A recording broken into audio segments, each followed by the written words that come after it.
You ready? Let's go. You ready to do some token? Oh, I've been holding it back this whole time. What does that mean? You'll find out. Welcome to my Mere nightmare. bitch. You all painted up for a crackhead, huh? Halloween ain't till mañana.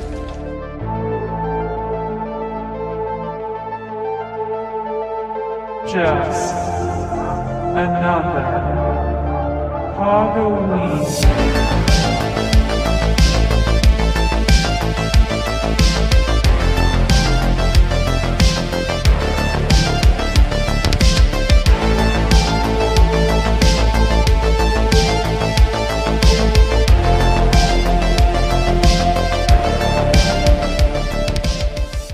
Hello, everybody, and welcome to the show. We are just another movie night. I am Scott, I'm Joe.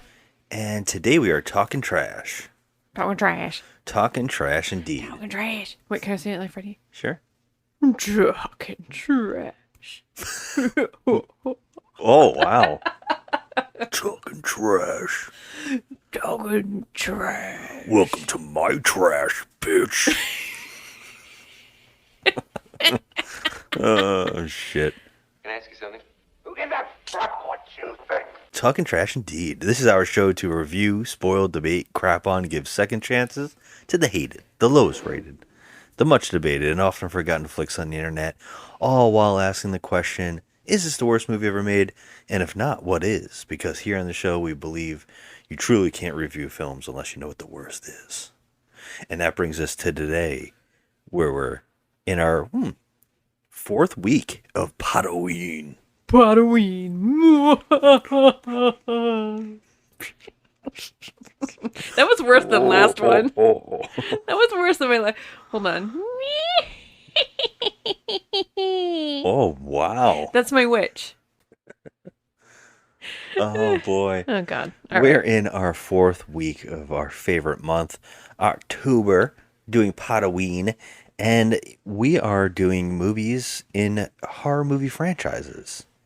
But we're doing the lowest rated of that franchise. Mm-hmm.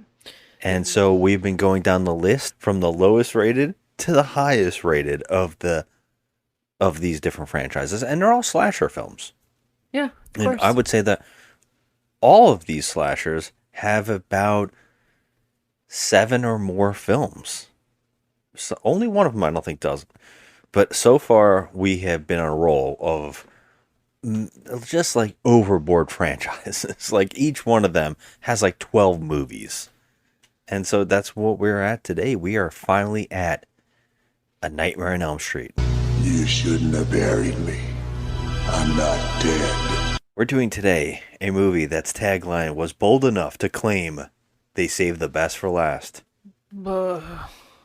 We're talking about 1991's Freddy's Dead, The Final Nightmare, aka the sixth film in the franchise. It has a 4.7 on IMDb from 92,000 reviewers and a 39 on Metacritic. The budget was 11 million and it grossed 34.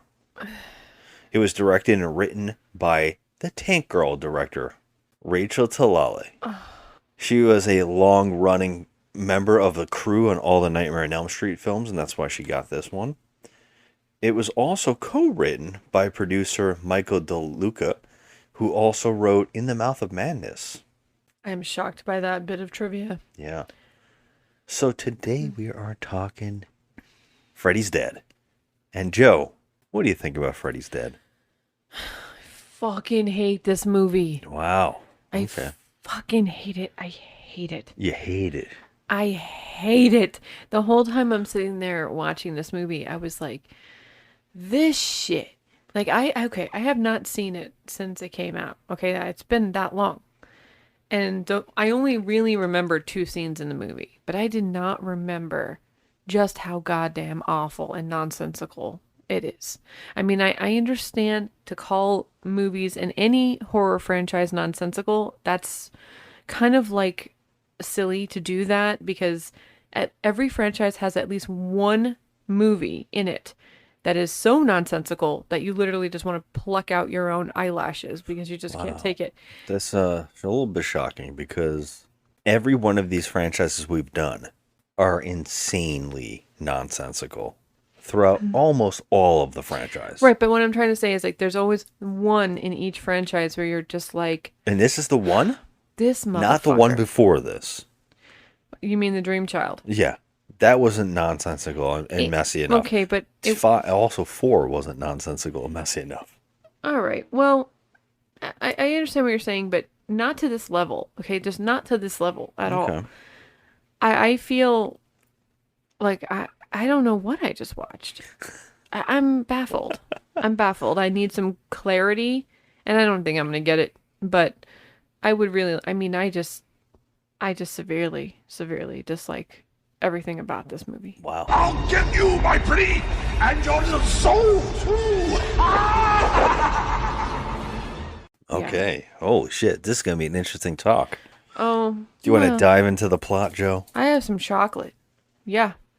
I can eat my chocolate while we're talking about the shit bag Can't wait plot. to hear the noise I'm going to have to edit. You're not going to edit nothing. I'm not a loud eater. Did you hear that? That was my chocolate. Go ahead. Talk about the plot. I have to do it all alone. No. You know what? I like when here's you... the deal. See, you have to set... Your job is to set things up. That's what you do. Here's the deal. How do we feel about Freddy Krueger up to this point? Is Freddy Krueger... Was he one of your favorite slasher... Yes, under Chucky. Right under Chucky, and Chucky's number 1. And then Freddy. Yes. Yeah. You know, I had a very bizarre love for Freddy Krueger growing up. And it's funny, too, because when you look back at it, you say to yourself, I was a kid who liked Freddy Krueger, who was a child murderer. Mm-hmm. And maybe molester. It's a very confusing thing. I know that Jackie Earle Haley's version definitely confirmed it is a molestation Well, I type forgot. thing, I wrote that movie out of my life, and I will never watch it again. I pretend it's not there. Okay. Well, after this one, we might have to go revisit that. No. And we can see what you think. No. Nope. But yes, I do understand what you're saying. I mean, how can we find Freddy at all entertaining? He's a child murderer. Well, it's just funny. Like, to me, he was such an iconic character that I just could not get enough of. So much that in middle school, and I don't even know why I was watching Freddy Krueger. I guess it was one of those things that maybe my brother had a poster of, and I watched some of the movie accidentally, and I just like got obsessed. And also around that time, he was appearing everywhere. You see, my name is Freddy, and I'm here to say, I'll wrap you up and take you away. Feel like you're tired and ready for bed. Don't fall asleep or you'll wake up dead. You know, not to date myself, but he was like hosting MTV. He was on Arsenio Hall. He was on Arsenio Hall. He had his own television show. He was like... It's like Freddy's Sweet Dreams or something like that. Is that what I think it was called Nightmares, wasn't it? Oh, I thought Freddy's it was Nightmares? Freddy's Nightmares. I That would think make so. more sense. I mean, he was everywhere. You couldn't get away from Freddy Krueger at one point. And I remember in middle school, I was drawing him. I was obsessed with drawing him and making him do dream kills in my drawings. And I remember the teacher called my parents and said that I was drawing demented things. I was drawing murder pictures. Wow, I mean that's stuff you see actually in the movies. Yes, where they this call actually the parents. happened. And I told the teacher, no, it's just, it's just Freddy. Well, probably not a good reflection on your mom and dad for Well, letting here- you watch Freddy This movies. is really this is really funny. Is that I remember my mom came to school, and she went and talked to my teacher, and she went to my teacher. She looked at the art, and she went, "Oh, that's just Freddy Krueger." I'll never forget it. And the woman being like, yeah. Yeah, And crazy. then her saying his brother is into all that, so they're both artistic, and he's trying to be artistic like him, and he's picking up on it. And she's like, well, I think it might, I just remember that happening. And I also remember doing a shoulder shrug when the teacher said, "Why are you drawing these things?" and I was like, I shrugged my shoulders and I said, I don't know. Because my father would do that, and I remember my mom being pissed that I was copying my father. He would go, I can tell you, I hate that too. we used to go, "Que sera?" No. And I don't like he it. put his shoulders up, and I did the same thing to the teacher. Like if I say something to you, you did that a couple times, like way back in the day when we were first dating, and you would just give me that like that half smirk with that punchable face that you would like make that punchable smirky, snarky, smart ass face and shrug your shoulders at me, and I'm like, okay, you're gonna stop that right now if you want to continue this date. I don't like it. It was like a way to say fuck you. That's what it was. And you know it because I can see your face right Was now. this the time that we played Scrabble and you flipped the board over because you were mad that I put an S word on the end of another word? Okay, I don't believe that that's ever happened, and I feel like you made this up, and it could have been one of your other girlfriends, who knows? No, But I I don't- definitely remember you specifically I don't- flipping a board, freaking out, and running out of the house. I do not possess that kind of rage. The police are going to find my photos of Freddy Krueger soon. I'm gonna Just be drawing. don't shrug your shoulders when you're in the interrogation room, because They're going to say, "What happened to your wife?" And I'm like, "Oh." damn. Okay, so if you guys are listening to this, you might want to call the police. You have the cutest fucking face right now too, so like, totally, like you shrug your shoulders at me right now. This podcast, what has happened I to would us? want to smack you at the same time as give you a smooch. Why would you ever want to hurt me? Because you're a smart ass. But I don't want to hurt you. I love you because you're a smart ass. Oh, God. What has happened to this? I'm probably going to edit out all of No, this. you can't. It's just chaos at this point. It's fun. Anyways. Look, here's the deal. I liked Freddy. You liked Freddy. I love Freddy. And now we're at Freddy's Dead. Because we got to the point in the franchise where it happens to every franchise. And what we've been learning this month as we've been going down the line, each one of the movies we've done so far is trying to kill off the characters. Trying to either kill the characters off, reboot the characters, or trying to establish lore. I think all of the franchises we've done so far, this is the fourth, they have all established lore into the franchise. Even Texas Chainsaw Massacre, which we didn't even get to talk about fully with the Illuminati. Who knows what the hell that was about? They're trying so hard to make sense of it. When they do that, they're the most hated of the franchises. The ones that are like, okay, let's clean house, make lore, or end the character. And everybody's like, fucking hate it. I want the same old shit. Give me it over and over until I feel like throwing up. And here we are. I mean, this is what happened. They finally figured out maybe we need to clean house, move on, and get rid of this because it's starting to become stale. And I would say that the one before this one in particular, I remember there's things about it that are interesting, but it was kind of like a messy film. Yeah. And so coming into this one, I'm not surprised that they're struggling so much. And what happened behind the scenes was hilarious. A great tidbit is that the script was given to a young Peter Jackson. What? Peter Jackson had made some hits over in New Zealand. He had made Bad Taste, Dead Alive. They were becoming culty. They were becoming underground. And he was starting to slowly slip into America and getting in with New Line Cinema, the house that Freddy built, right? It's New Line Cinema, I believe. Yes, New Line. They built this thing, and Robert Shea, the huge producer of this, knew that Freddy Krueger was amazing, so he was using this to produce more and more bigger films. So the young and upcoming Peter Jackson, they gave him the script, and he handed in a draft where Freddy Krueger is down and out. And he is becoming weak, and kids are actually fighting back and beating him up. So much that they're actually paying to take this trip into the dream universe to just beat Freddy Krueger up. That was a script that he handed in. Okay. There was also another bizarre script where they wanted to continue from the last movie series, and they were going to bring back Kincaid and Joey, and also the one with the heroine. What's her name? Taryn. Yeah, we're going to bring them back as Dream Police. They wrote a script where they were going to be dream powered by their things. So there was going to be the like sound, rage, and something along the line. They were going to be power cops. Well, I would definitely like to see them again. I'm glad they didn't do this because having the victims come back kind of takes away from their deaths, and it really makes it even cheesier. These scripts kept coming in, and they kept just saying, "This isn't working. What do we do?" So they just had to quickly come up with some scenarios.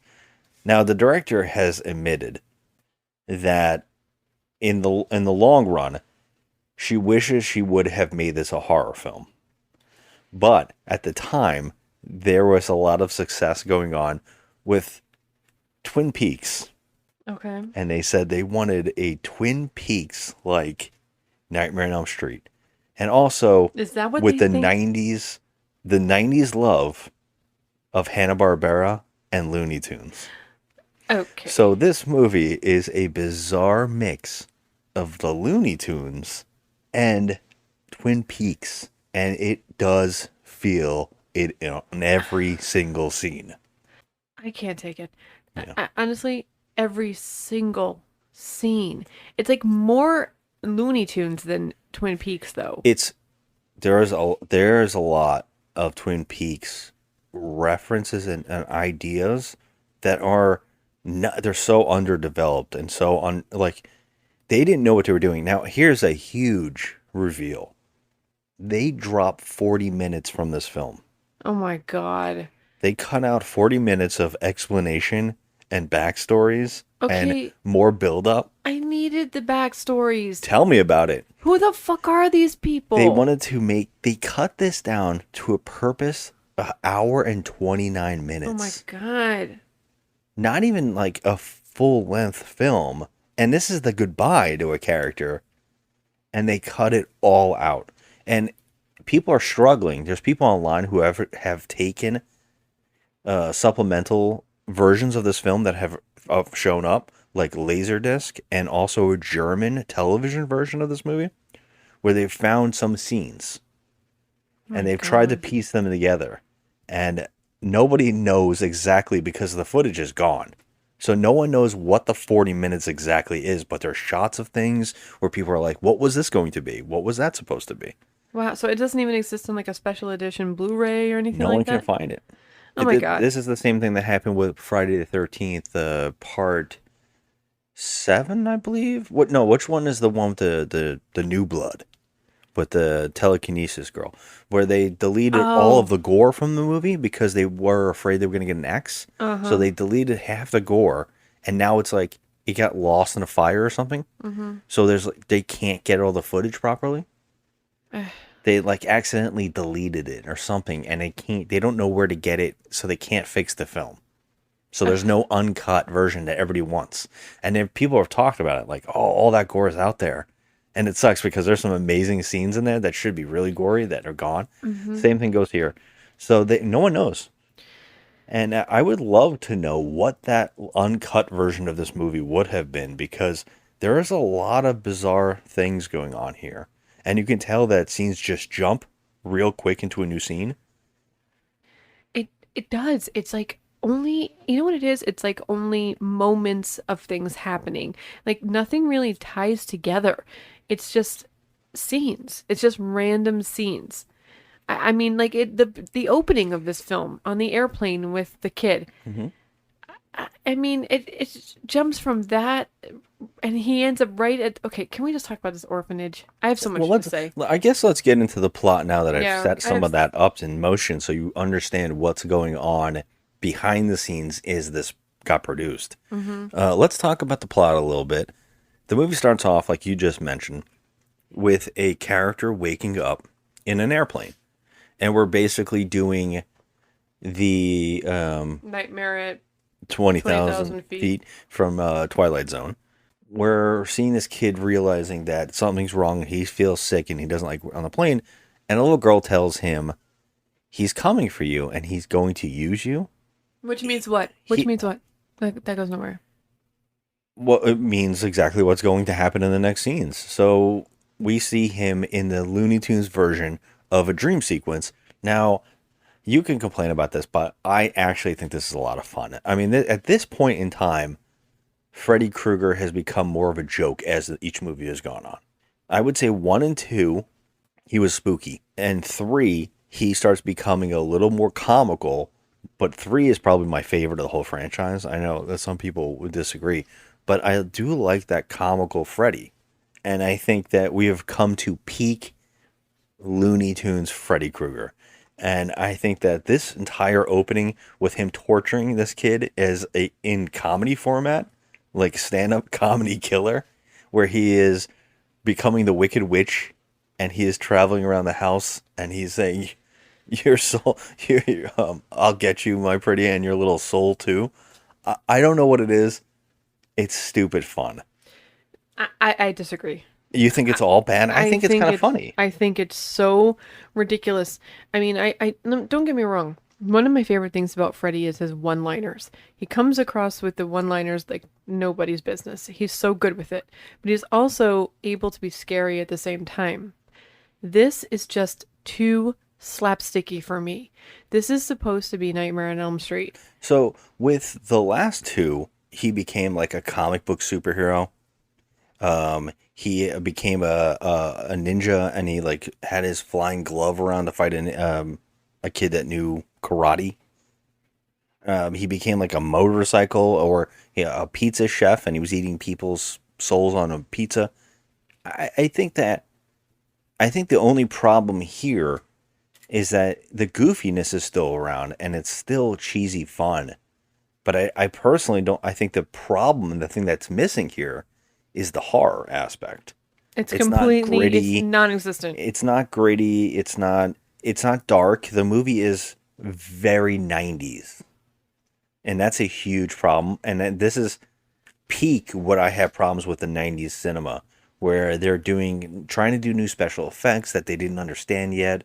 They are using better film stock.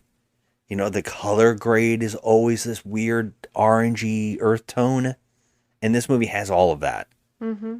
And I think it really subtracts from the silly fun that is happening. So I actually think it's silly fun. I think the stuff with him, I think what really comes down to is I like Robert Englund being silly. I love Robert Englund, but I think that he can give us his one-liners and also be scary at the same time. Like Freddy versus Jason, I thought that was great because he was, making his one-liner jokes, but also he still looked terrifying. And he still was terrifying. Yeah, and that's funny because this director really just knocking Freddy versus Jason, and the director of that movie not knowing the lore behind the franchises that he's doing. And that director, I think Ronnie Yu, or what? Yeah. He stated he doesn't care about he didn't care about the franchises lore. He was trying to make a movie. And I think that he successfully does that in Freddy vs. Jason. But here's something that I think is really funny. These huge franchises of horror movies that we've been doing, they're all fucking messes. Can we accept this? I mean, there's a lot of messes, yeah. Especially in Halloween with all that going on. I really think that of the ones we've done so far, Halloween is the least. I have the least grievances with. No, think again, because you didn't. I think that Freddy movies are really messy. I like 1, 2, and 3. I know some people don't like 2. 2 has grown on me a lot. I am seeing the things that might have been intended, and they're really interesting, and there's incredible gore effects in 2. But 4, 5, they're messy. They're just a mess. I happen to like the Dream Master, and not so much the Dream Child, but the Dream Master. I like that. I actually was rooting for Alice and Sheila and all the characters in that movie. I mean, you should, right? But I was rooting for them, but in this movie, I didn't root for anyone because I didn't care. Yeah, but I was just talking about the franchise as a whole. I'm not talking about just like this specific movie. I mean, I'm just saying that I think that like people hold these dear, but I think they're all culty, kind of trashy films. I mean, they're not without their problems. I mean, they all have issues. They're not perfect. It's Yeah. Some of them are a hot mess more than others. I would just say that 4, 5, and then this are in the same league to me as just messy, weird films that have some moments Yeah. throughout them. Well, that you just described the Tall Man. I mean, Oh well, yeah, we're not gonna get Phantasm into movies, like, Phantasm because yeah, that's like, a whole thing. it's- But Jason Right. movies are schlock. They're really messy. I don't actually think any of them are great. Some people like say that they're like the greatest. No. well, I like part 2 the best, and I'll always like part 2 the Yeah, best. I mean we like some. I like 4. I think Yeah. 4 is a good film. But I'm saying that these movies are kind of messy. Like I think the ones, especially Texas Chainsaw Massacre 1 and Nightmare on Elm Street 1, are pretty good standard horror films that are actually pretty good movies as well. Yeah, those you know? are cringeworthy. They make me squirm. They're so gross. So yeah, I appreciate that. Like they bring the gore. I mean, although I feel like in the first one it was a little toned down. And which one? In Texas Chainsaw, was there like a lot of gore? I don't recall. I don't. No, think that's there the was. cool thing about it. They think there's a lot of gore there, but there isn't, and that's what's so good about Yeah. Texas Chainsaw Massacre 1. It is just well done. It makes you think you're seeing things. That's what's brilliant about that. But I think that the Freddy movies, as they've gone on, they're pretty messy, and that's what I was trying to build up with this movie. This silliness in this opening here is kind of, to me, it's like, oh, it's just par for the course. You know what I'm saying? Like, Yeah. we should know this is coming, and it shouldn't be a shock, and it shouldn't be these things that were like, oh, it's so bad because the last ones weren't that good either. That's what I'm trying to get but at. I just feel like this director and the writer, whoever did this, I feel like they just missed the mark because there's so much about it. Like blatantly, Nancy says in part 3, Dream Warriors, that they're the last of the Elm Street children, right? But in the beginning of this movie, the main character is told that he's the last one of the Elm Street children. Yeah, because of after 4 and 5, Joe. You're not thinking about it properly. It's after 4 and 5, 4 right? and 5 have more kids.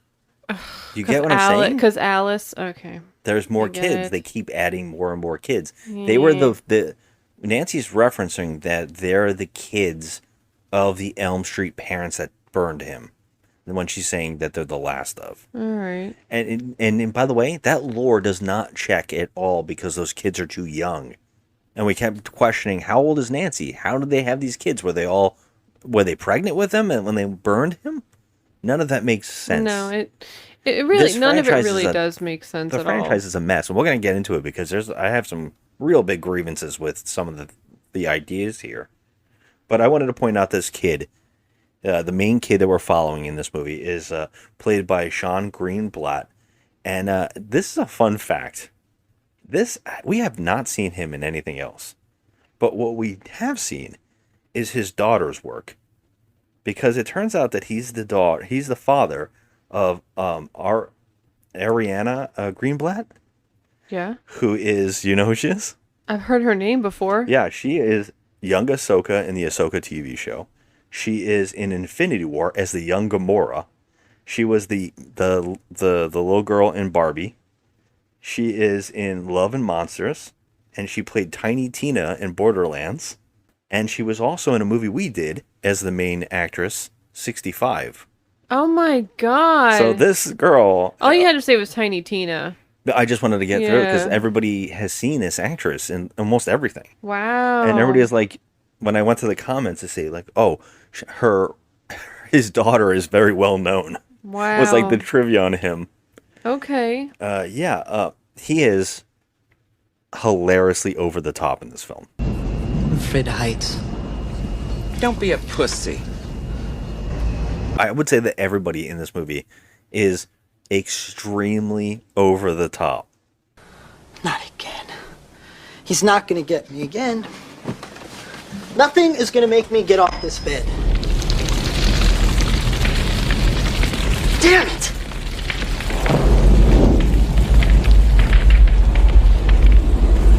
this house. Everybody, Freddy, if you think Freddy, he's the one who should be over the top, everybody in this film is over the top. So this kid, his reactions to everything are so funny. When he's getting tortured by Freddy in this dream scenario that is all cartoon, he falls down a hill for what goes on for like the entire credits. And it's so funny because you can clearly see that, first off, it looks like he's really doing it.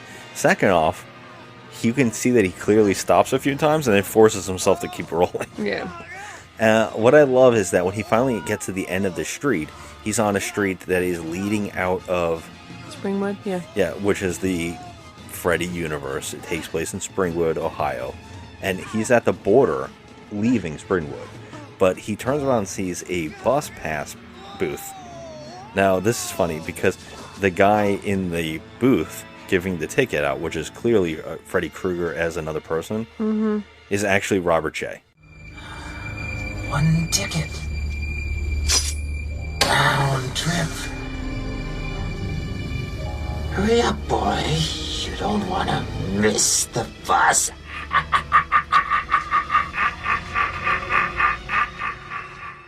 The producer. That's funny. Yeah. So he gets his little bit in there. He's also the husband of Lin Shaye, who is like an iconic horror actress or iconic actress who's just been in a lot of horror films, and including the first Freddy Krueger movie. He gives him like a pass to get out of town. And at that moment when he gives him the pass, he gets hit by a bus and thrown out of Springwood into the next town or whatever. And he hits a rock when he lands out of it. And Freddy's saying he is going to help him leave Springwood. Because apparently in this universe and this movie is conjuring up, Freddy can't leave this town. For some reason, he can only affect... Which, the more we watch this series, we also watched Freddy vs. Jason recently. What we've learned is that Freddy, if you lose, he loses people talking about him. He virtually loses power. So he wants to spread the fear. So he wants this kid to go outside of this town and spread his name, letting him leave. At least that's what we are establishing here. Which is very un-Freddy-like as it is, but okay. Kind of checks out for Freddy vs. Jason as well. The whole establishing you have to talk about him, and the whole scenario of the drug in the universe where in 3 they're trying to drug the kids so they don't dream because that gives him power. It's very Freddy-like. Do you know the name of the drug? Hypnosol or something like that? Hypnosil. So yeah, I mean, so in this universe it kind of checks out. I'm like okay with this stuff. But when he gets thrown out, of course he now has amnesia. And he ends up in a foster home where we learn our other characters, who they all are. They're quickly established. Okay, can we just talk about how there's only 3 other people in this foster home? There's others in the scene where he's in the bed and he's doing bottles of beer on the wall and someone's like throwing pillows up. Those are not our main kids that are with him. No, but it's like a group home for troubled kids. We're only focusing on 3 kids because they sneak in the bus. So yeah we have... This movie's full of cameos, but one of the kids, the most famous one, is Breckenmeyer, who's known as the co-creator of Robot Chicken, and he also had this amazing band called Love Burger. I've been to 4 of Love Burger's concerts, and they're they never play more than one song. I know. Before they break up. And as long as they keep playing that one song, I'm happy. So. And Breckenmeyer famously dresses like Austin Powers in the band. And then the other guy wants to dress like Hootie. You know, that's his thing. You know? Yep. I get it. Wasn't Breckenmeyer also in Rat Race? I love that movie. Yes, he was. So yeah, we have Breckenmeyer. Who is the most famous of the bunch? There's another actress. I cannot remember the character's name. But this actress... Are you talking about Maggie? Or the no. blonde? Yeah. About Zane? Yeah, the blonde. Oh, the blonde. No, that's not Zane. Tracy. Yeah, Tracy. We haven't seen this actress in anything. I haven't seen it. She was actually a Dallas Cowboy cheerleader, apparently. Really? Yeah, that was surprising to me. But we see her, and she is insane in this movie. She is so over the top. Her acting is times 11.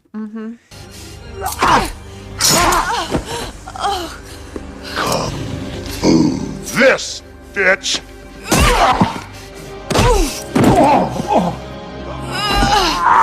This is my dream, and I do what I want.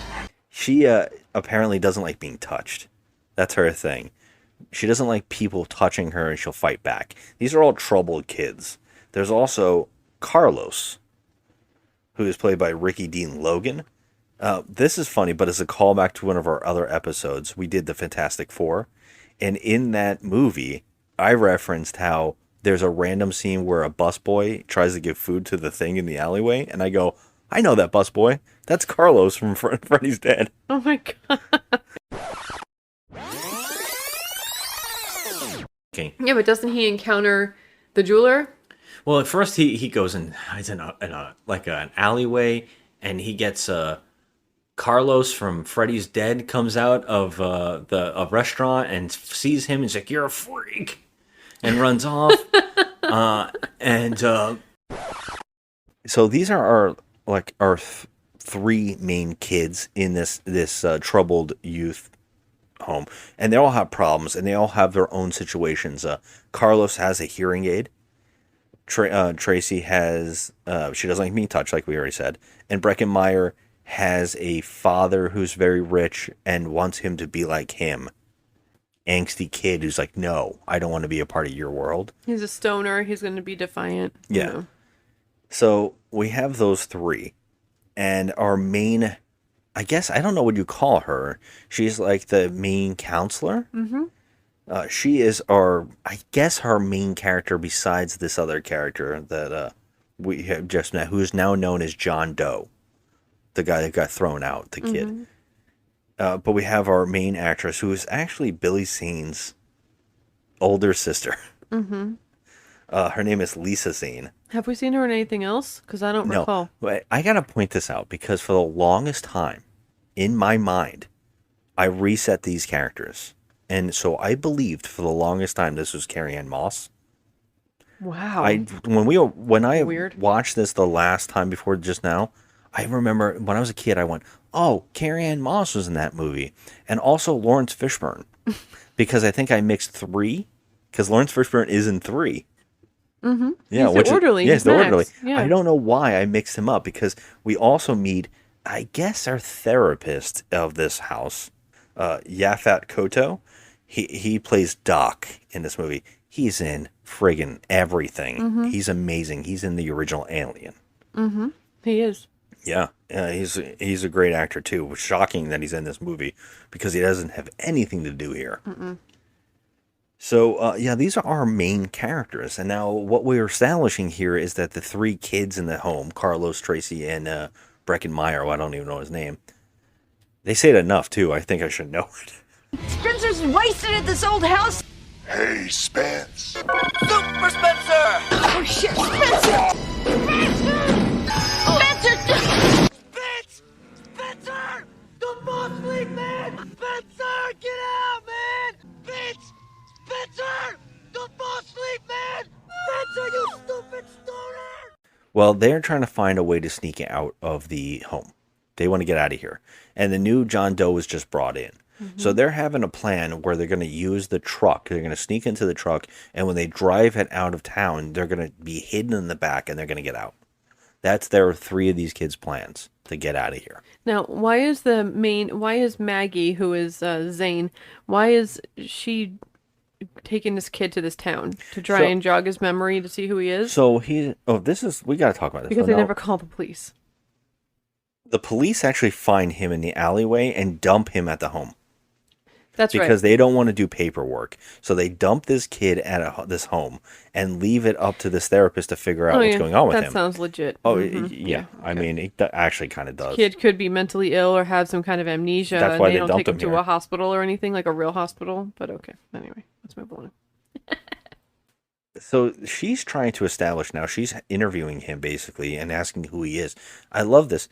He says he has amnesia. And he doesn't remember anything for a last couple days. And she says a couple weeks. Then she says, so where are you from? And then he is flip out. He's like, I don't know. Yeah, I'm from nowhere, Idaho. I have amnesia. I don't remember anything. Like, what don't you get, you know? And I'm like, wow, she's really good at her job. She does have his personal belongings that he was found with. One of the things that he was found with is a newspaper clipping of... It just says Kruger woman. Kruger woman. Who knows what? Because you can't see. There's fine print. Yeah. Something about a Kruger woman, and in the background, there's a water tower. And when she sees the water tower in the picture, it kind of clicks with her. Something seems familiar with her. She doesn't know what yet. So she's trying to help him and piece together his life. And he says, all I know is I can't fall asleep. Because if I fall asleep, I don't think I'm ever going to wake up. And I don't know why I think this. All I know is I'm the last. I think I'm the only survivor of where I came from. And she's like, okay, we got to figure this out. Why is that happening? And because they have a Kruger article in his pocket that is from Springwood, she assumes, well, maybe if we drive over to Springwood, it'll jog your memory. But she also has ulterior motives because she is having weird dreams after she sees the water tower in the picture. She has a dream of a little girl playing in the backyard with her father. But we don't see the faces of the people. And all we hear is, I will tell. The little girl is so fucking cute, man. She's cute. She's so cute. And she cries in this movie. I feel so sad. Yeah. She's she adorable. Reminds me of our baby niece. But, so we don't really see what's happening there. But she's also intrigued. So she's going to use this kid to not only find out what's going on with him, but to find out why she's having these memories. So they drive over there. And on the way there, he's starting to fall asleep in the car, and he sees the little girl in the street that she's dreaming of. So he jerks the wheel and has like almost an accident. And the three idiots are hiding in the back, so they fly up to the front.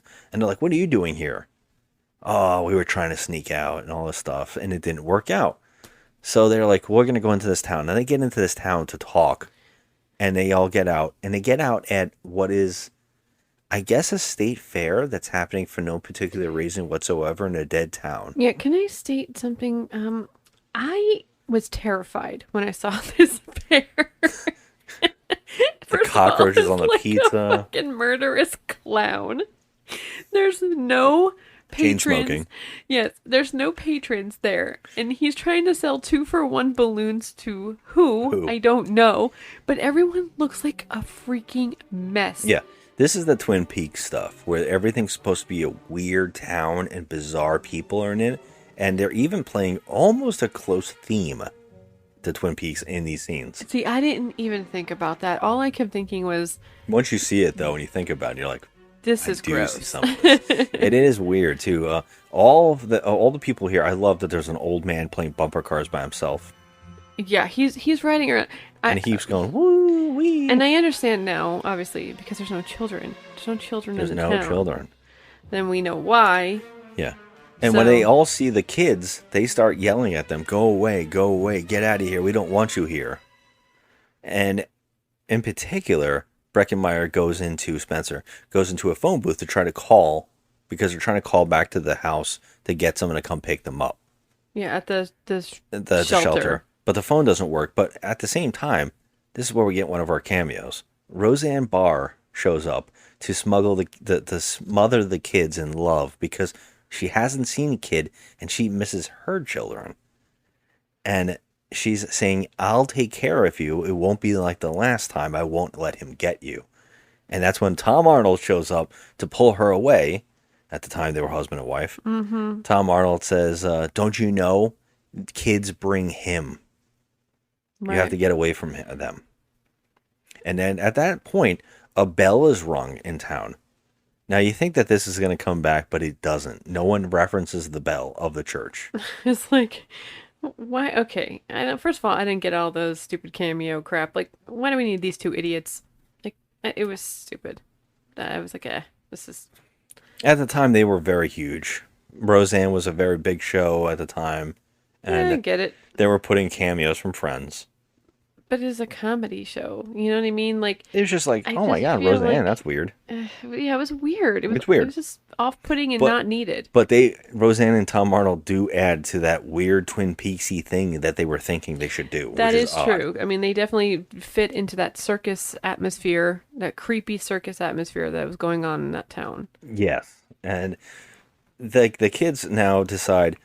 Well, for some reason, Maggie, I think that's her name. She's the She's head of the Thunder, therapist. yeah. She tells them, take the car and go back and tell them to come pick us up later. Okay, so what really is shocking to me Is she's going to give she's three gonna kids that give were trying to run 3 out of town. delinquents Yeah. free access to a van, which by That the they were way, already can- trying to smuggle out of. Yeah, can we please talk about this van?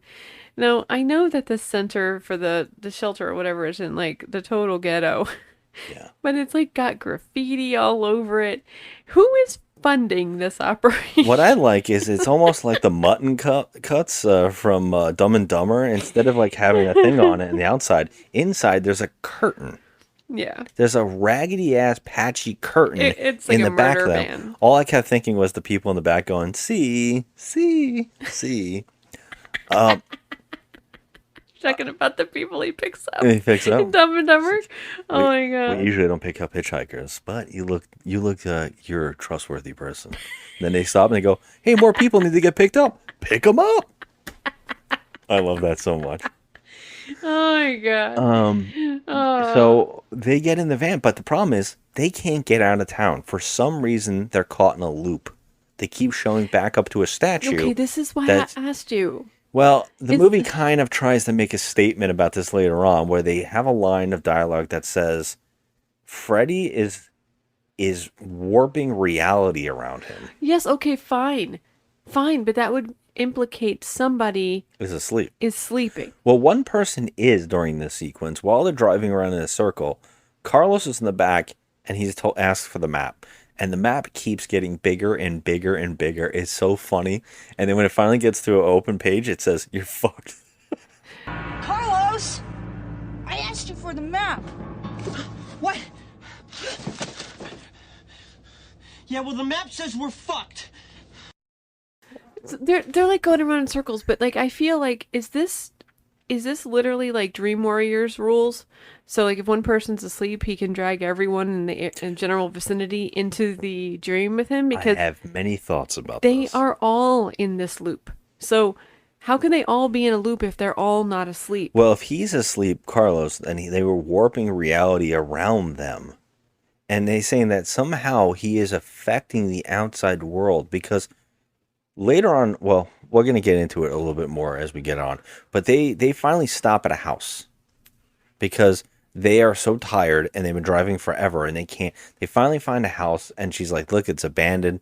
Let's go in there. These are people who have lived on the streets anyways, these 3 kids. So they go in this house and when they go inside, it shapes into Nancy's house from the original, the Freddy Krueger house. And it's like weird. They filmed a dollhouse exploding. It's so weird looking. And they're inside. So it's so weird. He warped reality so much that he made the outside of the house look like another house. It's bizarre. But they go in there and Carlos decides to go to sleep on a dusty old bed. First of all, I got so upset for this poor actor because there is like a blood-stained pillow. It was like the most filthy thing. Like, I would not want to lie on this thing if I was an actor. But the fact that this stupid-ass character was like, okay, you know, like he used to live in crack dens or something. He's used to it. Yeah. I don't get that vibe from Carlos. I just think Because he's nice. like a troubled kid and he hasn't done anything too rotten. No. So what's wrong? Nothing. He didn't do anything bad. So I feel bad for him. Like he doesn't belong in this situation. I Well, don't we know. get in this dream sequence of his, we get to see his backstory, which is his abusive mother used to stick a Q-tip into his ear and it made him deaf. That's why he has a He has hearing the aid. hearing aid. It is disgusting. It's pretty disturbing. So we find out that his mother turns into Freddy and he takes like a huge Q-tip and jams it through his ears, like right through his head. And I was like squirming because I can't stand stuff with ears. Yeah. I love that he says, Carlos, lend me your ear. And he cuts his ear off. And this is when Carlos goes through a whole thing where he gets a new hearing aid from Freddy, which is like a face hugger from Aliens grows out of his ear. I kind of like it. It kind of looks cool. I will say that this movie has some of the worst accidental special effects in it I've seen in a long time. Does. And seeing it now again, I'm seeing them even more.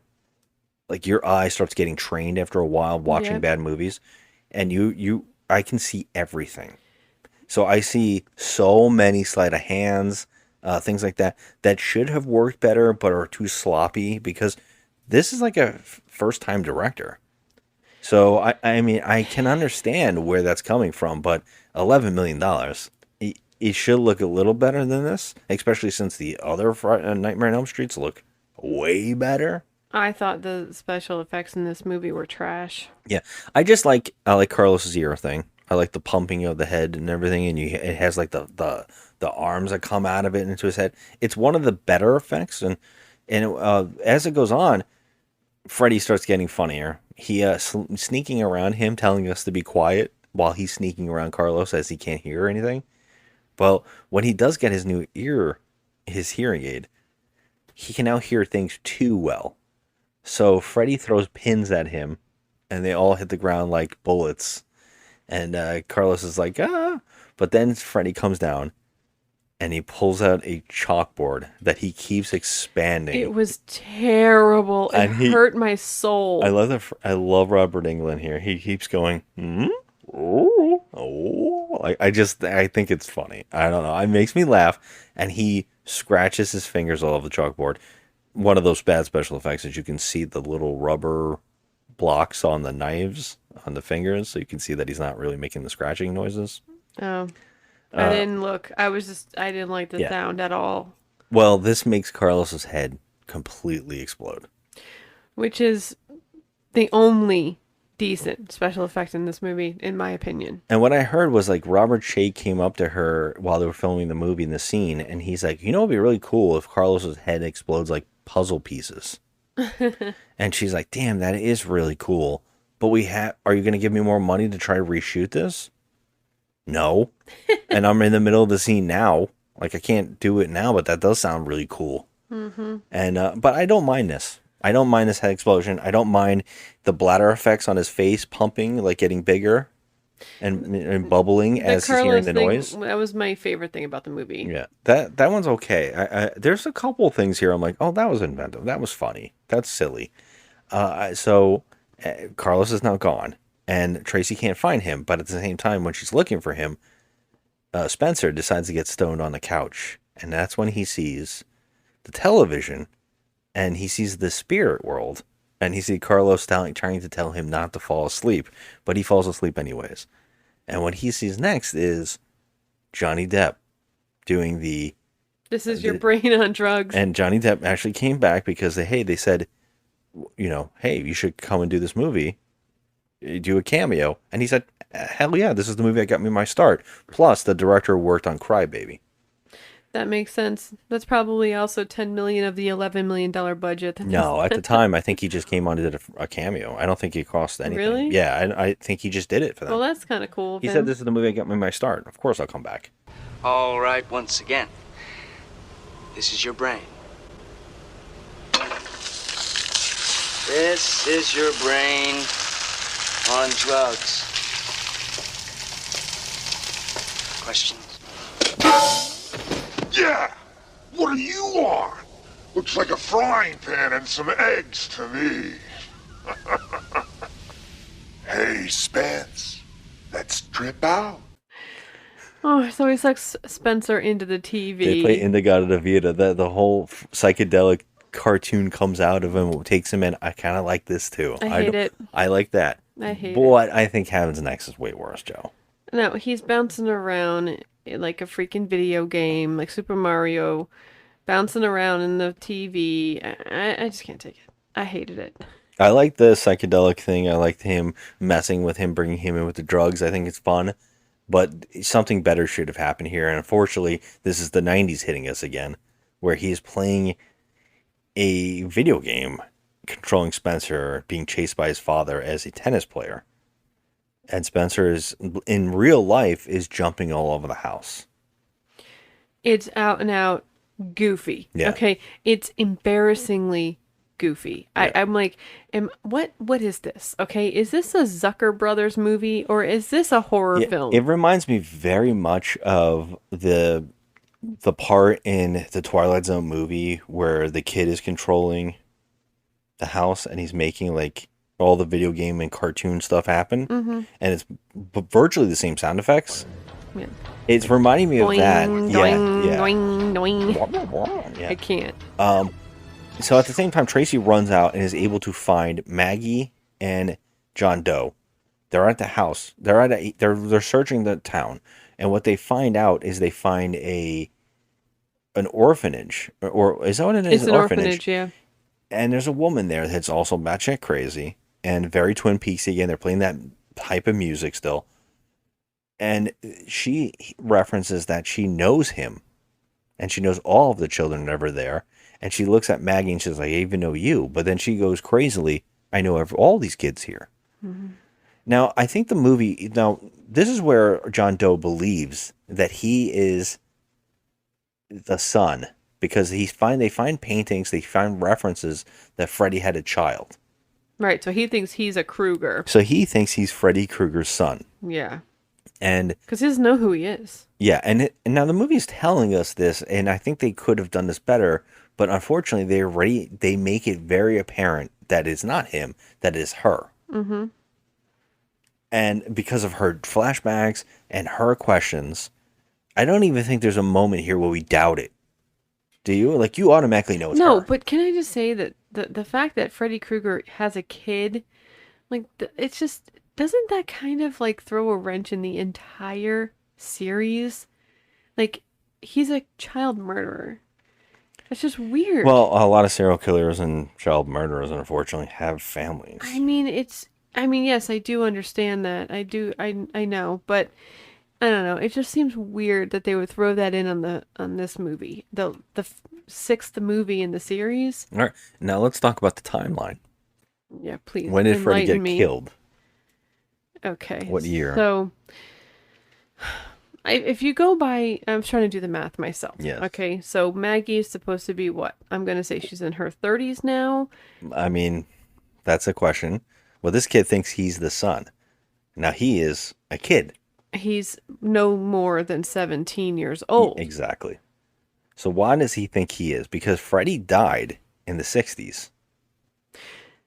Well, when Mrs. Thompson is explaining to Nancy Thompson about, he can't come after you because mommy killed him. Mm-hmm. I feel as though Nancy had already been born at that point, and Nancy was 16 years old, right? Mm-hmm. Okay, so that would mean... No, I don't know. Nancy was too young to remember, but she, in the deleted scenes of the original, she had a sister. The sister was killed by Freddy. Okay. So, but Nancy... They were too young to remember. In this movie in the original movie was 16 years old. So if they killed... I see what you're saying. You're saying in the past when they killed her, she was how old? When they killed Freddy, she must have been, what, a year old? A couple years. Yeah, because it's 1984, correct? That's when that movie takes place, right? Yeah. So it's 84. They killed him in the 60s. So right? it would have been 68 or 69. I think he died in 68. Okay. Okay, so if he died in 68, and this movie, now remember this, it says, the beginning of this film says 10 years later. Does it tell us what 10 years later from is? No. No. But we're assuming it is 10 years after 91, when the movie released. Okay. Because it's supposed to be... That wouldn't make sense for the hairdos. It says 10 years later. They're all... 10 years later, if it's after The Dream Child, that came out in 89. So we're going to say... Jesus. Yeah. So 10 years later, we don't really know what from. Now, I have a thing to maybe blow your mind a little bit. Because I have a theory. Okay. And I think this theory is also online as well. Now, John Doe is not the son of Freddy Krueger. Nope. But who is he the son of? Who the fuck knows? Do we not know? Is he not the dream child? Well, that wouldn't make sense either. He's 17. We don't know When if he's did 17. Alice- He could okay. be 15. He could be 16. We don't know. When did Alice give birth to him? If it was in 89, was he already born, or does he get born in 89, or does he... Okay, the Dream Child took place in 1989. You are correct. So if he that would make him a year old. 2 years old. In Dream Child? He's 2 years? No, he was just born in 1989. Okay, well, this takes place... So 91 is when the movie releases, so that would be 2 years. And then it's 10 years later. So they're trying to say he's 12? No, he's not 12. I'm just saying that, well, we don't know when this is 10 years after. So it could be whatever. He could be 16. This could be 10 years after he's 5 years or 6 years old. Okay, I hate that. I'm just saying, I hate because, and the only reason I'm bringing this up is why is Freddy able to use him, and why is he the last child of Elm Street? Who is his parents that we don't know? They just should have brought Alice back. Well, they wanted to. They wanted to bring Lisa Wilcox back. Is that who played Wilcox, yeah. Wilcox. They wanted her to bring back, but they couldn't get it to work out. And it was originally intended that he was the Dream Child. I looked into this. I'm like, I think that this kid is supposed to be the Dream Child because, and the reason I think this is, he can bring people into his dreams. Yeah, well, that doesn't work out too well for him in this anyway. But you know what I'm saying? Because that was the power of his mother. Right. So this thing is a convoluted mess. I'm just pointing this out because I think it's a cool thing. Maybe he's supposed to be the Dream Child. So, okay. So Freddy's using him to we find out now is that she's his daughter. We kind of don't fully know that yet, but it's so easy to find out. So John Doe is fully thinking that he is the son of Freddy Krueger. So he, when Tracy comes and runs into them, tells him that something's going on with Spencer and Carlos is missing. So they go back to the house. When they go into the house, they see Spencer going nuts all over the house. He's boing, boing, boinging. And at this point, Maggie doesn't believe that this is possible. And then John Doe's like, is it not possible? Look at that. You know? So he's like, we have to go into the dream and we have to stop him. We have to save Spencer in the dreams and we have to stop Freddy. And I can do it because I'm family. Oh my God. So no. I was love like, Maggie's like, oh no, are you sure? Her acting is... It's bad. Yeah. It's bad. So he makes Tracy knock him out, which I like. I some of these things I like. What's weird and questionable here is why the bodies disappear in the real world. That's questionable. I don't really understand that, especially since Spencer's jumping all over the house. Right. It would be cool if they showed him fall through the table when Tracy knocks him out. Mm-hmm. And then you see that he disappears, but in the shot later on, we could see him knocked out under the table. Like, we are seeing that he just entered the dream world. They don't even try to make it reasonable. No, but I'm just saying, it's weird, but they keep disappearing in this world. It's so odd. So he goes into the dream world, and Tracy says, the doctor back at their home has taught her how to enter the dream world peacefully. Mm-hmm. Spiritually. So she's able to meditate herself into the dream world after knocking his ass out into the dream world. So they go to try to help Spencer in the dream world. But when they take Freddy's controller away, Joe, he has the power glove. He has the fucking power glove. You can't beat a power glove. Now, I had a friend who had a power glove. That shit didn't work. You couldn't do shit. I will say this one thing happened. I landed the damn Top Gun airplane. And I know I'm not the only one because I remember the Angry Video Game Nerd also did it. I don't know what it was about the power glove, but it was the only time I could land that damn plane in Top Gun. Oh my God, that thing was $100 piece of shit. I know, and my friend had it. It was great. Was it that much back then? Yeah, man, it was. God, that's why I never had that thing. Much. My friend had one. I'm like, this thing's a piece of junk. Yeah, no one used it. That's Nintendo for you. All plastic pieces of crap and that used once. Stupid duck hunt gun too. That shit shit didn't great. work either. It didn't work at all. Mine did. I mean, my score sucked. Oh, I was great at duck hunt. I mean, I like duck hunt. I but did like duck hunt. The gun never worked. Someone bashed it around.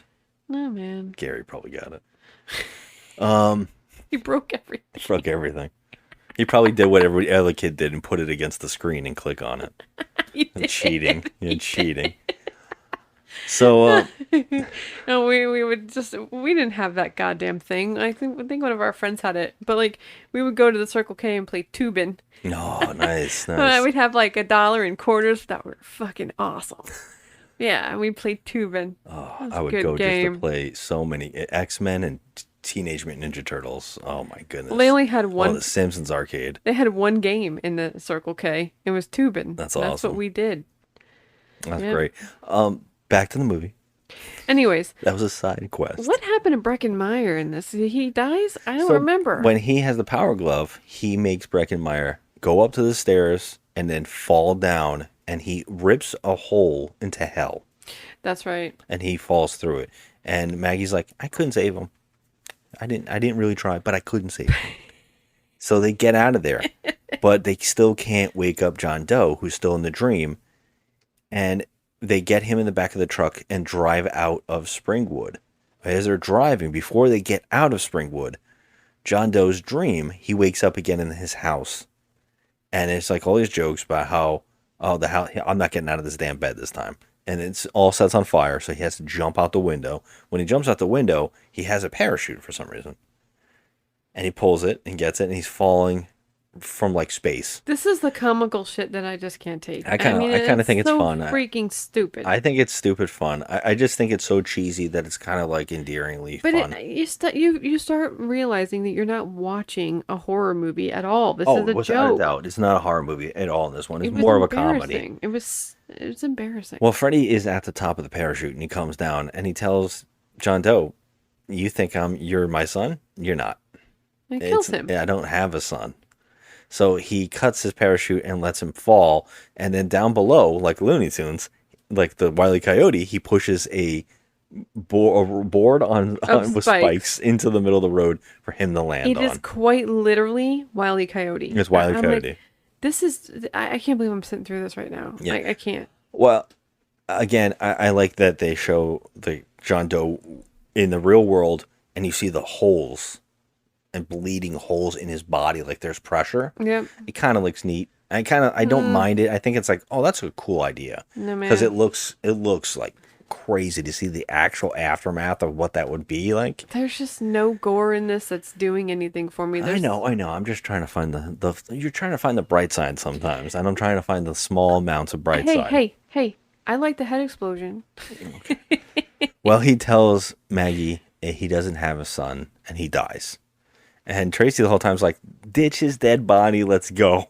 Yeah, she don't give a shit. They drive out of Springwood, and Freddy is very happy, and he said, this is exactly what I wanted. You're gonna bring me to more souls, kind of a thing. So he jumps inside of Maggie's head. Don't know why or how or what that does, but they're able to get back to the foster home or whatever the hell it is. It's not a foster home. I don't know what the hell it is. It's like a youth center. It's it's some kind of juvenile home. Juvenile home, yeah. Yeah. And when they get there, nobody remembers Spencer, Carlos, or John Doe. Nope. And now the only one that does is Doc. And Doc says, I remember him because I can control my dreams. In dreams, he's affecting everybody and erasing and changing reality. What? So he somehow changed everybody to remember these kids. And I'm like, how about Spencer's father? Yeah, he did have a father outside of this whole thing. And he just came to see him not too long ago. He's got to remember he's paying for this child. Yeah, I think he's single-handedly keeping that center open. Probably because right. It's literally deteriorating. It's like the grossest place on earth. Yeah, especially since we see Tracy in the bathroom putting water on her face. Oh my God. It looks just like a gas station bathroom from hell. Oh, it's so nasty. It's just absolutely just gross. This is supposed to be where they're living. They're supposed to give these people like shelter and take care of them, and they're making them bathe in filth. It's freaking gross. Well, this is one of the... I don't mind some of the stuff. They're trying to do some practical effects here, which is kind of fun. Tracy in the bathroom starts dreaming, and the room behind her changes from the bathroom to her old house. And we see that Tracy, what happened with her father. her father molests her. And he comes home and he creepily comes behind her and a whole thing. And every time in the shot, they're moving the set away. So the bathroom is gone and it's she's in her old house. And I'm like, okay, this is some cool practical effects. I don't mind. And especially since she takes a coffee pot and bashes her father's face in, but her father isn't dead. His face is like smashed like silly putty. Yeah. And I'm like, it's fun. It's kind of a fun, okay practical effect. And I also love that they had Robert Englund stand next to this man in the shot, because you see the father now has Freddy's arm. And then when the camera pans, you can see that they snuck Freddy out and the father off camera. Mm-hmm. They didn't exactly do it well enough because you kind of see the father slip away a little bit. Yeah. But I kind of dig the attempt at the practical They effects. tried, but I don't think it was well executed. Well, she's able to wake up out of the dream. And the way she does is she burns her hands. And another fuck up is that she already has the burn marks on her hand before she puts them over the fire. Mm-hmm. But they're trying here. So Are they, she gets out and she tells them Freddy's coming for them. So now they have to figure it all out. Now, Maggie at the same time is remembering everything. And what she remembers is that when she was a little girl, her mother went into the basement and found Freddy Krueger's killing room. And she came out and said, I won't tell anybody. I won't tell. Freddy sends his daughter downstairs to go into her room. So he goes to her room, and at the same time, he ends up killing the mother outside. Now, they're suggesting that this is the setup to how he gets caught. Now, I don't know how he could get away with the murder of his wife, because in the original series, what we know is that he was never convicted. They couldn't convict him, and that's why they go and they get vigilante justice on him by setting him on fire. Yeah. And what we're also being told is that the daughter is the one that went and told on him. And because he said, you won't ever tell. And she says, I'll never tell. And he's like, you did tell. And that's what got him in trouble, because they took her away from him. So that's why he started killing all the people in town's kids, because they took his daughter away. So he's going to take their kids away. Because I think there's news clippings that say that he has killed kids in other states until this point. Okay, well, this is where it bothers me about Maggie. It bothers me because she was easily 5 or 6 years old when she saw her mother killed. That's not something that you forget. Now, she acts like she doesn't even remember being adopted. How do you not remember these moments? She doesn't remember, and she finds out she has adoption papers and the whole thing. There's a lot of scenes with her mother cut out. I've seen a couple deleted scenes from it, but to explain like the family a little bit. But her father's never mentioned. So you're kind of questioning that the whole time. Like, is that woman her mom? But we see the mom was killed. So it's kind of odd. But also, by doing the math here, we know she has to be in her 40s. Well, if he was killed in 68 and she's like 5 years old or 3 years old. She's definitely not 3 years old. Before 68. She's at least 6 years old, at least. So, I just you know what I'm saying? You know what I'm getting at, though. Yes, but how would you suppress a memory of you watching your biological mother get killed by your father? That's just not something you forget, especially when you're able to remember at 6 years old. You know, like that's just weird. Yeah, I mean, I guess it's the traumatic effect, because she goes in. We actually see his kill room, and we see that he's multiple gloves. Now they come up with a plan to kill Freddy, and that is where the movie got one of its like hype things in the theater: 3D glasses. Everybody got 3D glasses in the theater, and when you were told when she puts her glasses on, you put your glasses on, so you see everything in 3D. Mm-hmm. It was cheesy. They actually filmed a scene where she says "now" to the audience. She tells everybody to put them on. So they come up with this plan that she's gonna use 3D glasses to make her powered up, because Doc has a poster on his wall of a demon cult that is a dream demon, and that they believe that's how Freddy got his powers. And Freddy straight up admits, yeah. He actually goes to Doc in his dream and tells Doc, "Yeah, the dream people gave me my powers." Which is weird because Doc openly said that he can control his dreams, and that's bullshit. Yeah, and he does kind of, because somehow he is so powerful in his dream that he rips his sweater in half and brings it with him into the real world. Yeah. I was like, damn, that's some power right there. So bad. I love that Freddy shows off his sweet cartwheel. And yeah, I know why okay. they did that, but I don't know why, if people know why that was done. I think it just comes off really silly. But what he's doing is he's mocking Doc because early in the film he's training Tracy how to fight. Right. And does the cartwheel and a spin kick. Freddy does the same exact move in front of him, and he goes, "Check it out, Doc." And he does a spin kick, and he does the cartwheel. It just comes off so silly if you don't even connect that. It really is. I mean, I'm not gonna lie. Everything that Freddy tries to do in this, it just comes off goofy as fuck. I mean, like Looney Tunes level, just goof. I just can't take it. I usually laugh at Robert Englund when he does his one-liners, but this was just straight up goof. It was not even like, when he makes his like off the cuff, like how sweet fresh meat stuff. Yeah. It wasn't like that. This was like over the top clown shit. I didn't like it at all. Yeah, he is full on the 90s thing with the MTV. Everything he was doing at the time, all in this film. Like being very comical, more for the kids than the other movies.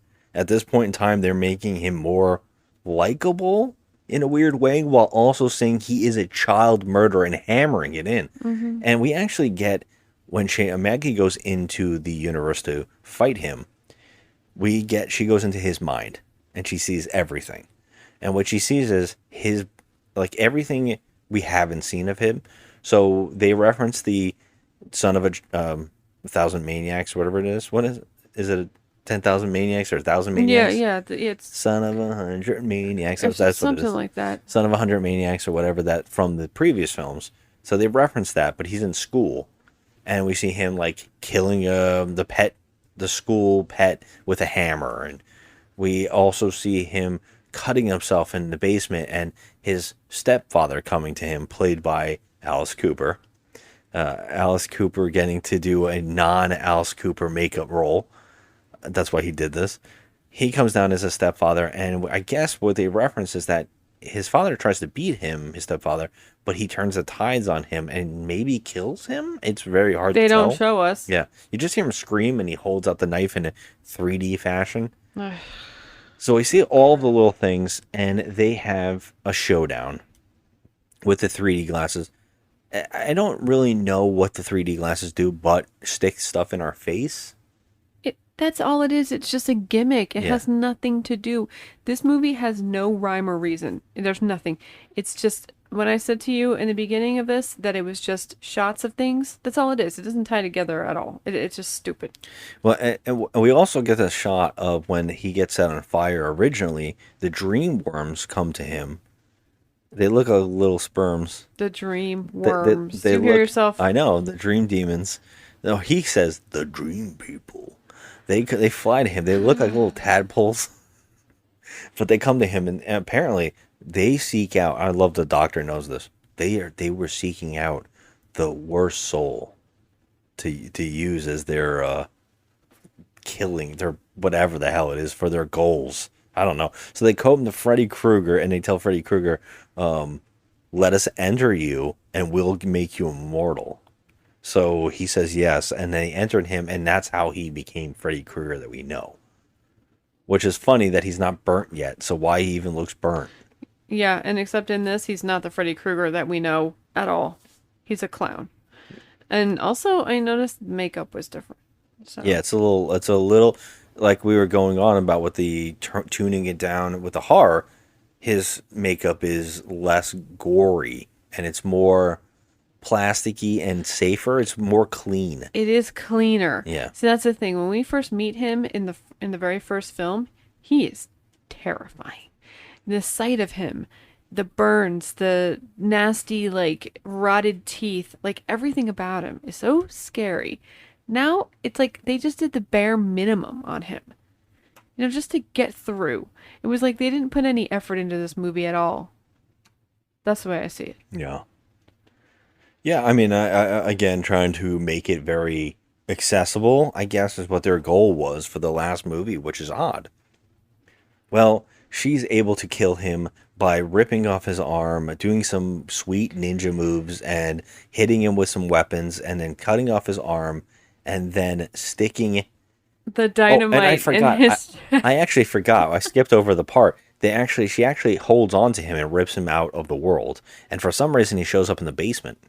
Yeah, okay. And I don't even understand how that happens. And that's when she does the sweet ninja moves and cuts his arm off and then sticks dynamite inside of his chest. Kids. And he explodes with a 3D effect of his head flying at us over and over and over again until it explodes. And she just smiles at her two co-workers, and she goes, Freddy's dead. and that's the end of the movie. That's it. And I what I love here too is they had originally intended for her to become Freddy Krueger.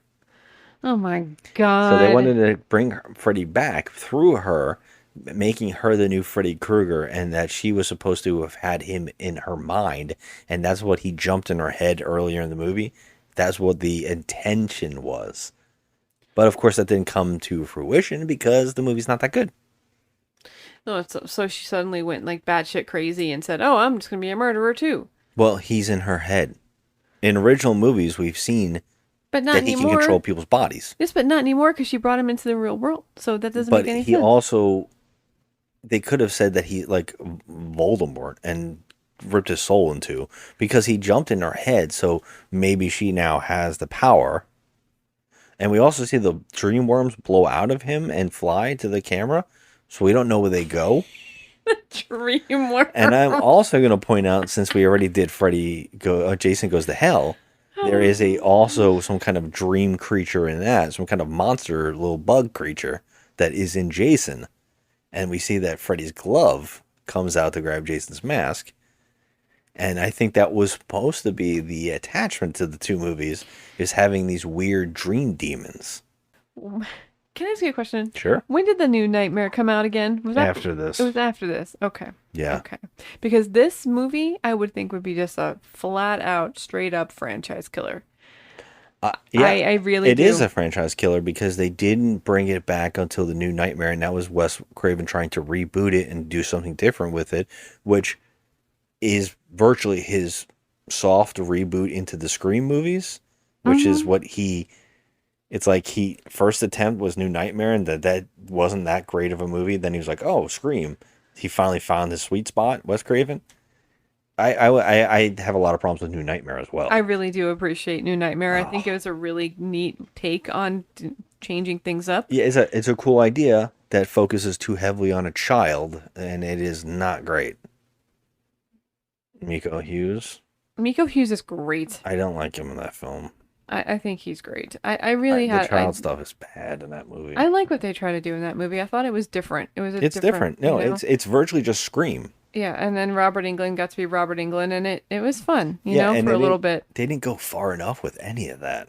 I know that movie's a whole nother talk, but there's some cool stuff. I like the it. best scene in the whole movie is them repeating the first kill in the original movie. They just repeat the kill again. And When it's the did they best do kill. that? When? The babysitter gets in this hospital.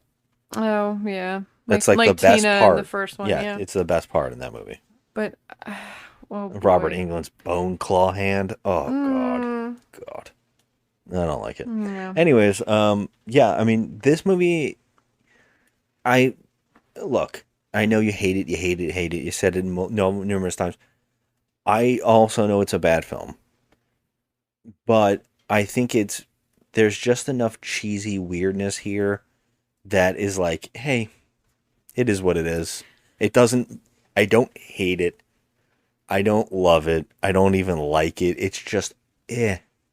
And I think it falls in the so bad it's good territory. It's just cheesy fun. And some of the kills, some of the bad acting, some of Freddy, just Robert Englund being Robert Englund doing silly stuff is fun. It's not, I don't hate it. They're just not one of those movies that I can't watch and go, like, we've watched movies on this show where I go, I can't ever see this again. Oh, of course we have. And this is not one of But those movies to me. I feel like I will not sit through this again because this run through, I think this is my second time watching this. And I just couldn't do it. I mean, there was nothing there for me. Nothing. It did not. I actually would say that the second one, I really disliked that movie, but this one takes the cake on the whole. And you whole still thing. dislike the second I Nightmare on do. Elm Street? I do dislike it. Yes. Wow, I I do. don't know why. Actually, it's a lot of fun. No, I don't like it. I don't care much for it. But this one was worse. This one was 20 times worse. I don't even think that conversation's even in. Like to compare 2 in this one, I can see if you compare 5 in this one. No, what I'm saying is that was the one that I hated the most. Like I disliked. Really? Out of the whole franchise, that was the one I disliked the most. Was part 2. It is the stepchild of the group. It is the one that is doing something completely different than we think we want, and I can see why people don't like it because of that. It's a but bit going extra. back to it, Yeah. it fits one more than the other ones do. Yeah, I mean, we had to sit through 2 hours of this main character, and I just disliked him. He was just beyond annoying in the second one. So I thought that, but this one, I really do dislike it much worse than the other one. I mean, I would rather sit through the second one again, and give it a 4th chance, than sit through this thing again. I'm on board. I'm gonna be a huge defender of 2.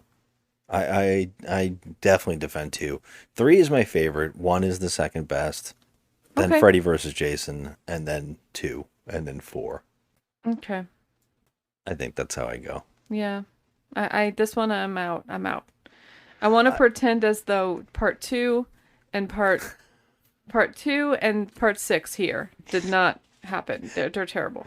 We're not doing part 2. You gotta move on from part 2 here. I'm just telling you that I that's my comparison. Okay. All right. You're gonna get slapped. I am. Try my patience. Jeez, there you go again. Here's another attack on camera again on audio taping. Let me ask you this. So far, we've done 4 movies. Mm-hmm. What's your ranking to this point of the 4 movies we've done this month? So the worst, Freddy's Dead. The next worst would be Texas Chainsaw Massacre. Then Jason Goes to Hell, then Halloween. Halloween was the one I disliked the least. Wow. I actually didn't mind Halloween out of all those that we watched. But Freddy's Dead is hands down so far the worst thing. Oh my God. It's the worst. All right, that's crazy. All right. I'm trying to think of what my least favorite is right now of the 4. I know what you'll say. It's Texas Chainsaw. Is my least favorite? Yeah. I don't think so. Oh, you didn't have anything nice to say about that. That's not true. I kept saying it's grown on me. I said it numerous times. I'm like, it's one of these weird movies that's grown on me. I thought I hated it. Like, I thought I absolutely hated that film. Then I rewatched it and I was like, there's something weird about it that I kind of like. Well, you like Jason Goes to Hell. So I do like Jason Goes to Hell. That'll I be don't the first mind one. that film. Then you'll say Jason Goes to Hell. Then you'll say What, Jason Go to Hell is my favorite of the bunch? Then you'll say I don't think it is, though. Isn't that crazy? I guess it is. yes, it is. Out of the ones we've already watched, it is 100%. Here's what I've learned so far this month. Mm-hmm. Halloween Resurrection that I thought I liked is bad. Texas Chainsaw Massacre that I thought I absolutely hated, I don't mind so much anymore. Freddy Goes to Hell, Freddy's Dead, and Jason Goes to Hell are 2 movies that I used to think they're not as bad as everybody said they are. They are not that good. I'm wrong on both, but I also don't think they're the worst. I think that right now, Resurrection is in last place. Wow, because you defended Busta and the Busta's gang. the only thing I like about that movie. You defended that movie. You did, and I recall I liking it defend it. too. And then I'm like, oh man, this is a piece of crap. It's much worse than I thought it was. Yes, it is. Yes, it is. All right, so what's your score on this one then? This is a 4 for me. Oh God. It used to be much higher, so don't even go there. man. I remember thinking this was at least cheeky fun, and now it's like, yeah, it's pretty bad. This shit, man. No. But what I've learned is that these huge horror franchise characters, their movies aren't that good. Ugh. Like I like the first Halloween, I like the first Friday the 13th, Nightmare on Elm Street. Oh, Those 2 movies, the Halloween one, Nightmare on Elm Street, are good. Halloween is great Yeah, it is. to me. A Nightmare on Elm Street is pretty damn good. But then I should say this. I think Nightmare on Elm Street 3 is great. Nightmare on But Elm then Street 3 is Nightmare great. on Elm Street 4, 5, and 6, and New Nightmare, I could care Dude, less. I had a great time I on don't Nightmare want 4. to. I don't want to. I'm like, There's things in all three. There's little things I like, but as movies go, they're pretty junky. I feel that way about Friday 13th movies. Like they're pretty junky. Like, we got some stinkers in all the franchises, you know? That's what I'm getting at. What can you do? After Halloween 1, like 2's okay. 2's okay. The rest, I mean, holy crap, the rest. I don't know, man. I don't know. I would love to, because one of my favorites, so bad it's good, is Halloween 4, 5? Which one is the one where Loomis just screams at the girl? I think that's part 5. Jamie, when she goes catatonic and she doesn't talk anymore. That movie is straight up hilarious. Loomis loses his shit. I laughed for the whole movie. I don't know if it's not supposed to be funny. I'm shocked. It is very funny. I think that movie is funny. I would love to do that on here one day because I love it. It's so stupidly bad. It's so much fun though because of it. Yeah, here we are though. We're both saying we're kind of in the opposite here, which is shocking. We're completely different on this. I think that Resurrection overall might be the dumbest of the bunch. Wow, I disagree 100%. If I had to say this is what I'm going to say. Worst for me right now is Resurrection, then Texas Chainsaw Massacre. Then it's Freddy, and then it's Jason Goes to Hell is probably my favorite of the bunch, although I don't think it's that good either. I mean, I can't believe I'm saying that Halloween Resurrection is tops for me. So bad. I mean, I feel like I think you're forgetting about it already. No, Since I'm we've not. Watched it again. Because at least there's some things in there, like, you know, Busta, That's it. he's saving it, though. There's nothing Freddy's else. dead's got nothing, okay? I hate all these people. I don't give a rat's ass about them. And there's no gore. There's nothing. There's no Freddy. Freddy's not Freddy. He's a freaking Looney Tunes character. It's terrible. Wow. I'm giving this shit a 3. And I don't even want to give it a 3. I want to give it a 2. Wow. Yes, I hate it. All right. And that brings us to our segment of Why We Can't Have Nice Things by Joe, where I read you 2 extremes of online reviews. 1 star and a 10-star review is proof that people ruin the rating system and prove that no matter what, there's always going to be someone who fucks it up for the rest of us. And I'm going to start with the 10-star review this time. This one's titled More of a Comedy Than a Horror. I saw this movie with my friend and we couldn't stop laughing. I mean, there was nothing scary about this movie. It was funny. All the lines Freddy said were hilarious. I think they shouldn't have even made a new Nightmare and just gone to Freddy vs. Jason. Although some parts were gross, like the head blowing up. And any Elm Street film from 1 to 5 sucked. This was the best besides number 1. I wouldn't recommend this movie if you want a good horror. But if you have nothing else to do, rent this and you'll laugh a lot. I want to see the Texas Chainsaw Massacre. I think it would be scary. Freddy's Dead: The Final Nightmare overall is a B-. Then why are you giving it a 10-star review, you stupid fucker? Wow, jeez. That went places, though. I will say that. Well, that one went places. Okay, well, this person is making me mad. Okay, I'm sorry. I am not taking back my stupid fucker comment. 1 to 5 sucked? But then you just said in this review that the best one is number 1. So how are you saying 1 to 5 sucked? And also, Dream Warriors is fucking awesome. Yeah, Dream Wars is amazing. So this person... So much fun. Yeah. Sorry, that just got me mad. Anyways, 1 out of 10 here. Easily the worst in the series. Not only the worst Nightmare, but quite possibly the worst film ever made. I can't even sit through this movie anymore. And I can count the number of movies on one hand that I can truly say that about. The acting is abysmal. The script is atrocious. The effects are horrible. There's not one single thing redeeming about this film. It's horrible. I cannot stress how bad of a movie this is. And I don't mean the good kind of bad. I mean junk. Anyone involved in the making of this turd, with the exception of Robert Englund himself, should have been legally barred from participating in the creation of anything involving a camera. Damn. That's harsher than me. That's cold. That's harsher than me calling that other person a stupid fucker. All right.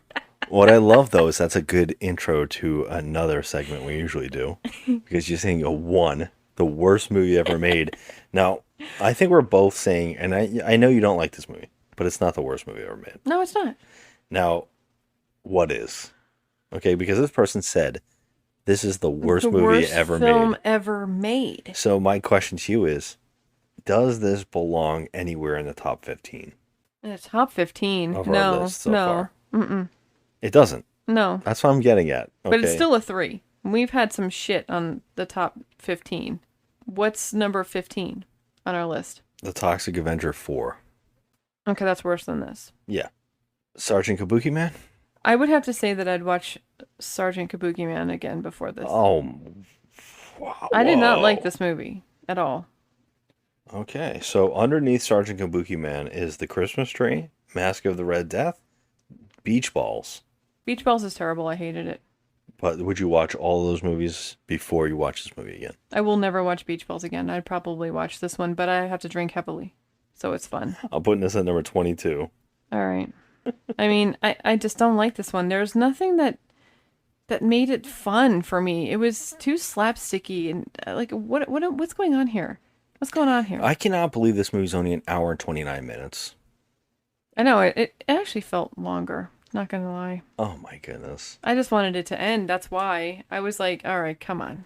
I'm surprised. Yeah, I really don't hate it. Like, I just don't hate this movie. I know it's not good. And I'm coming to realize that a lot of these movies I grew up on and these horror franchises are not very good. They're just kind of held there because of nostalgia, and they're also held there because of the silly fun that I had as a child. Now I'm looking back at them and I'm going, yeah, these aren't that great. You know, these could be so much better. I like them just fine. And this is one of those movies to me. It's like, you know what? There's some things here. I'm always going to remember certain stupid lines of his. I remember these scenes. It's never faded from my memory, but I definitely know it is not a good film. Okay. You seem to like it more than me. I just couldn't do it. It just got too with the boing, boing, boing, boing. I kind of love watching Freddy be so cheesy. I love seeing him like Wile E. Coyote. I just, something about it makes me laugh about it. It's just bonkers because, you know what? Usually I laugh at slapsticky stuff, and this was not funny to me. I was like, first of all, Freddy is awesome when he's scary, and he has those one-liners that are like, you know, it's just, this is just a joke to me. That's all I got. Well, I would love to hear what you think about this movie. If you have any opinions against or for or what we're saying, I'd love to hear it. Hit us up on Instagram at Just Another Movie Night and Joe at The Crafty Misfit. I'd love to hear it. And as always, thank you so much for listening. We really appreciate it. So long. Have a good one. Really gonna be dead? Yes, really dead. This is it. This is it. This is it. These films have made $400 million. If this film opening on Friday the 13th does well, there's no way they'll resurrect you? Well, they can't. First of all, I'm working for somebody else now. I'm doing a TV series on another network. And I think they really wanted to reward the fans, you know, really go out with a bang instead of a whimper. You know, we could probably drag these on forever, but I'm kind of proud of them for, like, sort of putting everything in the last one, like a big finale. I am forever. Too bad you're not.